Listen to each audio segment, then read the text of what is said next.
नवी मुंबई परिसरामध्ये मुसळधार पाऊस आहे आणि मुसळधार पावसाचा फटका कृषी उत्पन्न बाजार समितीला बसलेला आहे।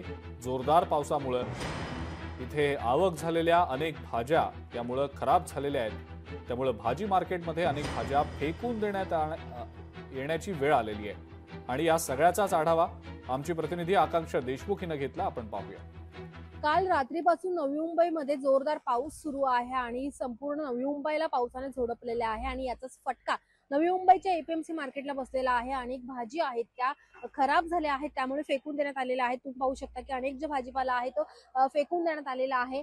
टोमॅटो असतील, कोबी असतील, पालेभाज्या असतील, अशा विविध प्रकारच्या भाज्या आहेत त्या सध्या माल खराब झाल्यामुळे फेकून देण्यात आलेल्या आहेत आणि पावसाचा फटका कुठेतरी भाजी मार्केटला बसताना आपल्याला पाहायला मिळत आहे। त्यासोबत ठिकठिकाणी पाणी देखील साचायला आता सुरुवात झालेली आहे, कारण कंटिन्यू असा हा पाऊस नवी मुंबईमध्ये पडत आहे आणि त्याचा फटका एपीएमसीच्या कृषी उत्पन्न बाजार समितीला बसलेला आहे। अनेक भाजीपाला असेल किंवा फळं असतील त्यांना याचा फटका बसलेला आहे। पाहायला गेलं तर जे व्यापारी आहेत त्यांच्या म्हणण्यानुसार 25% माल तरी कुठेतरी हा खराब झालेला आहे आणि कुठेतरी हा खराब माल फेकून देण्यात आलेला आहे आणि परिसरामध्ये त्यामुळेच कुठेतरी दुर्गंधी पसरलेली आहे। त्यामुळे जर असाच पाऊस जर सतत सुरू राहिला तर कुठेतरी आता एपीएमसी परिसरातील भाजी मार्केटला याला फटका बसण्याची शक्यता आणखी व्यक्त करण्यात येत आहे। व्हिडिओ जर्नलिस्ट सुनील सह मी आकांक्षा देशमुख, लोकशाही मराठी, नवी मुंबई।